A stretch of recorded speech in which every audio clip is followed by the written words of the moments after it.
بالله من الشيطان الرجيم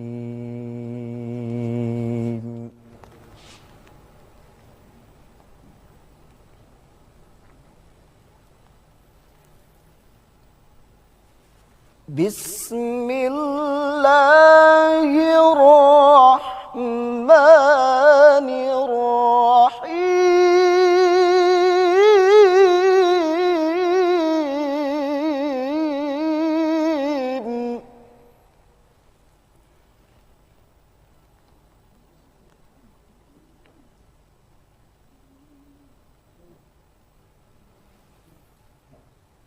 يا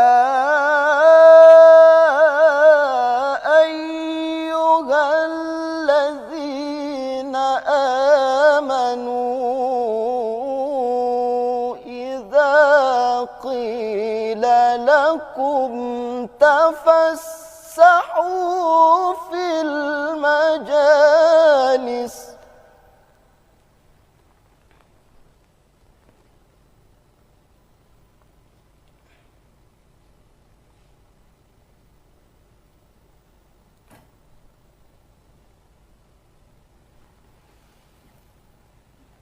إذا قيل لكم تفسحوا في المجالس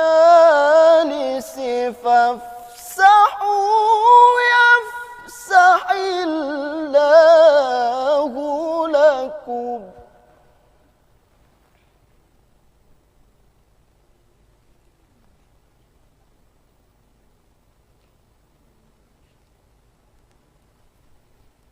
وإذا قيل انشزوا فانشزوا يرفع الله الذين آمنوا منكم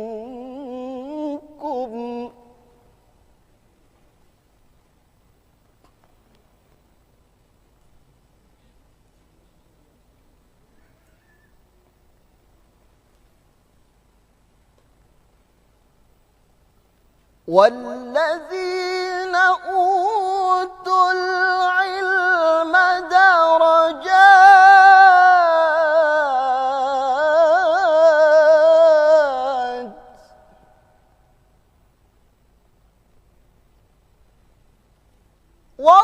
والله بما تعملون خبير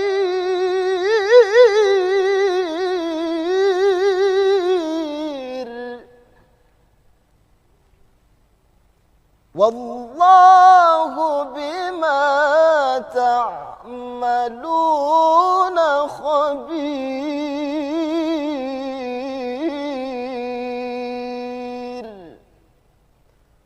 صدق الله العظيم السلام عليكم ورحمة الله وبركاته Assalamualaikum warahmatullahi wabarakatuh. Bismillahirrahmanirrahim. Alhamdulillahilladzi an'ama 'alaina bil imani wal islam. Asyhadu an la ilaha wahdahu la syarika la ilahana wahdah. Wa asyhadu anna Muhammadan abduhu wa rasuluhu la nabiyya ba'dah. Allahumma shalli wa sallim ala sayyidina Muhammadin wa ala alihi washabihi ajmain. Amma ba'd. Wa qala ta'ala fi kitabil karim a'udzu billahi minasyaitonir rajim. Yarfa'illahu alladhina amanu minkum walladzina utul ilma darajat. Shadaqallahul azim. Pemirsa kaum muslimin, pelaksana Shaum Ramadan rahimakumullah. Alhamdulillah, tidak terasa atas izin Allah Subhanahu wa taala, umur, kesempatan yang diberikan kepada kita telah berada di 10 pertama bulan suci Ramadan tahun 1444 Hijriah. Pemirsa sekalian, mari kita banyak-banyak mengucapkan salam dan salawat kepada Nabi kita Muhammad SAW, karena atas dakwah beliau 23 tahun, 1400 tahun yang lalu sampai hari ini kita bisa merasakan kemuliaan Islam. Hari ini dalam mimbar ini kita akan berdiskusi, bermuzakarah tentang iman dan amal, iman dan ilmu dalam Islam. Namun sesungguhnya ada 3 istilah, ada 3 hal yang dalam pelaksanaan tidak bisa dipisahkan. Kalau kita bicara tentang iman, kita bicara tentang ilmu, dan kita bicara tentang amal. Ini adalah trilogi. Satu hal yang tidak bisa dipisahkan satu dengan yang lain. Dalam ayat yang dibacakan pada awal mimbar ini, Allah Subhanahu wa taala berfirman, yarfa'illahu ladzina amanu minkum wa dzalina udul itbaq darajat. Yang artinya Allah mengangkat derajat orang-orang yang beriman di antara kita semuanya dan orang-orang yang berilmu. Coba kita lihat dalam kehidupan kita ini, di sekitar kita, atau kita mungkin membaca biografi orang ya, di mana ada orang yang memiliki kebaikan di dalam agama, keagungan di dalam agama, pengertian di dalam agama, ya, iman yang kuat di dalam agama, dia akan menjadi orang yang diteladani, orang yang ditokohkan, orang yang diagungkan, orang yang dikenang kebaikannya.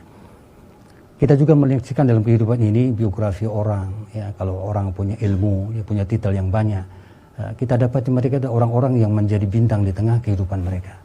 Apalagi kalau di dalam diri seseorang itu berkumpul iman dan ilmu, tentu lebih lagi ya keutamaan derajat yang ada di dalam kehidupan mereka. Pemirsa sekalian, para ulama mengibaratkan iman itu seperti akar. Ya, sedangkan ilmu itu seperti air, seperti vitamin, seperti pupuk. Sedangkan amal itu merupakan buah daripada tanaman kita. Maka logikanya kalau ingin iman kita ini kuat, iman kita ini lebih produktif, maka harus ada ilmu yang mendukung dia. Terutama dalam diskusinya adalah ilmu agama. Maka dalam satu kesempatan, seorang sahabat ya, yang bernama Sofyan bin Abdillah As-Sakufi datang kepada Nabi SAW. Dia bertanya, "Ya Rasulullah, alimni fil Islam qaulan." Ajarkan kepada aku satu perkataan, satu pendapat di dalam Islam ini, la as'alu anhu ahadan ghairaka. Sehingga setelah itu aku tidak lagi perlu belajar kepada orang yang lain satu kali kecuali kepada kamu. Apa kata Nabi? Nabi berkata kepada sahabat tadi itu, "Qul amantu billah tsumastaqim." Katakan aku beriman kepada Allah dan tetap istiqomah, tetap konsisten di atas ucapan itu. Ini nasihat pendek, tapi dalam nasihat ini terkandung satu makna bahwa sesungguhnya epicentrum ya ajaran agama apapun adalah al-imanu billah, keimanan kepada Allah Subhanahu wa taala, Tuhan yang Maha Kuasa. Termasuk di dalam ajaran kita dalam Islam. Keimanan kepada Allah merupakan pusat dari seluruh yang ada. Dari sana kita mengimani ada Rasul, ada kitab suci, ada malaikat dan seterusnya. Tapi intinya adalah al-imanu billah. Kalau kita melihat dalam kajian-kajian Al-Quran, ya, apa sesungguhnya substansi di dalam keimanan kepada Allah Subhanahu wa taala ini, sehingga dia menjadi penting dalam kehidupan kita. Manusia tidak mungkin hidup tanpa oksigen. Sama juga seorang hamba Allah, manusia ciptakan Allah, tidak akan mampu hidup tanpa iman. Karena iman sejatinya merupakan inti daripada agama-agama. Jamaah sekalian. Jadi pertanyaan yang diajukan oleh sahabat Nabi itu merupakan pertanyaan kita semuanya. Maka dalam satu peristiwa ketika Nabi Muhammad SAW dan sahabat Abu Bakar radhiyallahu anhu melakukan perjalanan hijrah dari Makkah ke Madinah, mereka berdua sempat bersembunyi di Gua Hira. Gua Hira ini sebuah gua yang posisinya berada dekat dengan Ka'bah Al-Mukarramah yang ada di Makkah Al-Mukarramah. Pada waktu pagi hari tiba, keduanya bersembunyi dalam gua itu. Orang-orang kafir Quraisy yang mengejar mereka berdua, ingin membunuh mereka berdua itu sudah berlalu lalang di depan pintu dari gua itu. Sehingga Abu Bakar merasa gentar, merasa takut. Dia gemetar. Lantas baginda Rasul SAW mengucapkan satu kalimat yang diabadikan di dalam Al-Quran yang sampai kepada tangan kita pada hari ini. Nabi mengatakan, "La tahzan, innallaha ma'ana." Jangan engkau takut sahabatku. Innallaha ma'ana, sesungguhnya Allah menyertai kita. Ini adalah ucapan iman, ekspresi iman. Jadi di tengah situasi yang seperti itu, yang sangat krusial di waktu itu, di mana musuh ada di depan mata. Tinggal satu langkah saja mereka berdua akan habis. Tapi Nabi mengatakan, la tahzan, jangan takut, karena Allah akan menyertai kita. Pemirsa sekalian, dalam perspektif Al-Quran, sesungguhnya makna al-imanu billah, keimanan kepada Allah itu yang pertama adalah pengakuan bahwa Allahu Rabbun Nas. Kita mengakui di dalam iman kita ini bahwa Tuhan itu adalah Rabbun Nas, Rabbnya manusia. Apa itu makna Rabb? Rabb adalah dialah zat yang menciptakan kita. Kita dapat orang paling pintar di muka bumi ini, paling hebat kekuasaannya. Tapi belum pernah kita dapat satu orang di muka bumi yang pernah mengaku bahwa dia menciptakan dirinya sendiri. Belum pernah ada. Secara batiniah mereka mengakui, secara rububiyah mengakui bahwa ada kekuatan lain yang menciptakan kita. Orang menyebut macam-macam. Ya, ada menyebut God, ada Lord, the Almighty, ada Allah, ada Tuhan, ada Sang Yang Widi. Tapi orang mengakui ada kekuatan lain yang menciptakan dirinya. Itulah Rabbun Nas. Tetapi dalam konsep Rabbun Nas itu bukan sekedar Allah menciptakan kita, kemudian menghadirkan kita ke dunia. Kita meyakini bahwa di dalam dunia ini ada pemeliharaan. Allah ada Al-Hafidh yang memelihara kita. Coba kita ambil contoh yang paling ekstrim. Ketika orang tidur. Coba bayangkan.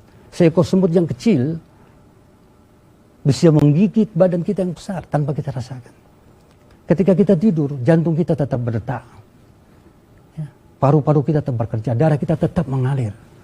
Bisa dibayangkan, ketika kita tidur kemudian jantung kita juga tidur, maka tidak cukup melihat orang yang tidak punya keyakinan, keimanan kepada Allah Subhanahu Wa Taala. Demikian apa yang kami sampaikan ini mudah-mudahan bermanfaat dunia dan akhirat. Alafu minkum. Assalamualaikum warahmatullahi wabarakatuh.